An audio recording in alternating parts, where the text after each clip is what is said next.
বলে বাবা আমাকে বাঁচাও, পৃথিবীর বুকে আমি একমাত্র বাবা, আমি একমাত্র বাবা। কত সিনেমা কত কিছু হয়েছে, এরকম ঘটনা কখনো হয় নাই। একটা মেয়েকে তার বাবার বুকের থেকে অস্ত্র থেকে বাস্তব নিয়ে যা, এটা একমাত্র জীবন্ত সাক্ষী আমি।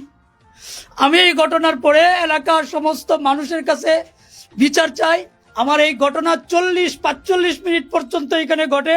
আমি থিপ্পলনানে ফোন দেই, এরা 40-45 জনের মতন একটা গ্রুপ ছিল।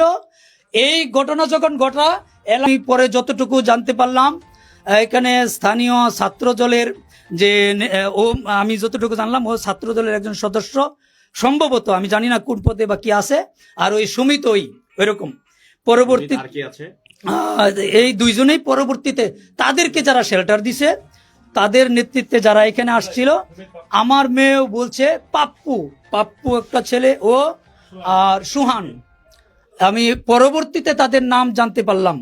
হ্যাঁ, আমি পরবর্তী এরা নাকি ছাত্রদল করে। হ্যাঁ, এরা ছিল। এরা আমার বাসার থেকে এরা আমার কি বলছে, মেয়ে দিবেন না। আমি বলছি না ভাই, আমি মেয়ে দিব না। কি করতে হইব যে মেয়ে, আমাদের মেয়ে আমরা নিয়ে যাবো। কেমনি নিয়ে যাবেন?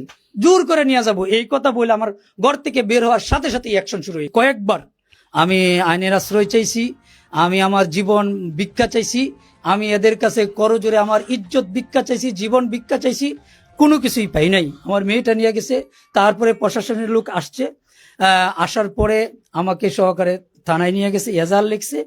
কিন্তু এখন পর্যন্ত 2 দিন হয়ে যাচ্ছে আজকে, আমার মেয়ে আছে না নাই তাও কইতে পারি না। জানি না কার ইয়াতে এখন পর্যন্ত মূল আসামি ধরে না, আমার সাথে সমঝোতার কথা বলে। আমি জানি না আমার মেয়ে বাচ্চা আছে কিনা ভাই। আমি আজকে আপনাদের মাধ্যমে আমার মেয়ে আছে না নাই এটা জানতে চাই। আমি একজন ইমাম হিসেবে দেশের সমস্ত ইমামের কাছে আমার দাবি, আমার ইজ্জত গেছে, এটার জন্য আমি বিচার চাই। আপনাদের মাধ্যমে, ইমামদের মাধ্যমে, প্রশাসনের কাছে এবং প্রশাসনের সর্বোচ্চ যারা আছে, আমি উপজেলায় সবাই জানাইছি, আমি এখন পর্যন্ত কোনো বিচার পাই নাই যে